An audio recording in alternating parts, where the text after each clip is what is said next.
नमस्कार मित्रांनो, digital Marathi info या आपल्या चॅनलवरती तुमचं स्वागत आहे। मित्रांनो, 16 मार्च रोजी मंत्रिमंडळ बैठकीमध्ये 17 महत्त्वाचे निर्णय घेण्यात आलेले आहे। हे निर्णय कोणकोणते आहेत, कोणाला याचा फायदा होणार आहे, हे या व्हिडिओच्या माध्यमातून आपण जाणून घेणार आहोत।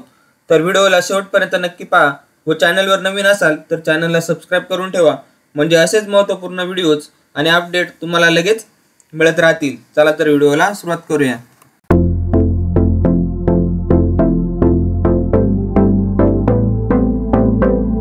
तर मित्रांनो, तुम्ही इथे पाहू शकता। तर यामध्ये काय काय निर्णय घेतलेले आहेत ते आपण पाहूया। राज्य शिखर संस्थेच्या कळंबोलीतील इमारतीसाठी शुल्क माफ करण्यात येणार आहे, यासाठीचा निर्णय घेण्यात आलेला आहे।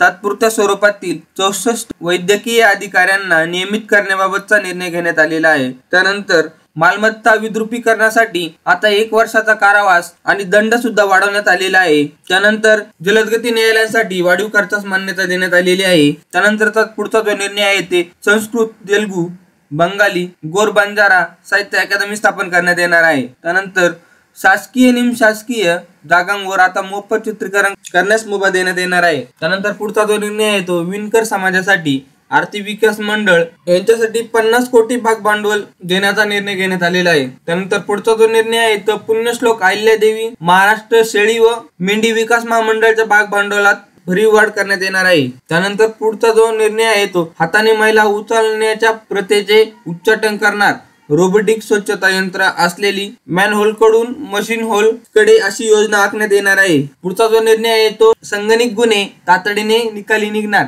यासाठी सेमी ऑटोमेटेड प्रोसेसिंग प्रकल्प राबवण्यात येणार आहे। पुढचा जो निर्णय आहे तो राज्य पोलीस दलात आर्टिफिशियल इंटेलिजन्सचा वापर करण्यात येणार आहे। पुढचा जो निर्णय आहे तो ऑटो रिक्षा टॅक्सी चालकांसाठी कल्याणकारी मंडळ स्थापन करण्यात येणार आहे। यामध्ये 50 कोटीचे अनुदान देण्यात येणार आहे। पुढचा जो निर्णय आहे तो बुलेश्वरची जागा जैन इंटरनॅशनल ऑर्गनायझेशनला जिमखान्यासाठी वाटप करण्यात येणार आहे। तर पुढील जो निर्णय आहे तो वृद्ध साहित्यिक व कलाकारांना 5000 रुपये मानधन देण्याबाबतचा आहे। त्या पुढील जो निर्णय आहे तो राज्यपत्रित अधिकारी महासंघाच्या कल्याण केंद्रासाठी 20 कोटी अतिरिक्त निधी मंजूर करण्याबाबतचा आहे। त्यानंतर पुढचा जो निर्णय आहे तो श्रीगोंदा तालुक्यातील शेती महामंडळाची जमीन MIDC ला हस्तांतर करण्याबाबतचा आहे। तर मित्रांनो, अशा प्रकारे 17 महत्त्वाचे असे निर्णय घेण्यात आलेले आहे। हा व्हिडिओ आपल्या मित्रांपर्यंत नक्की शेअर करा। धन्यवाद।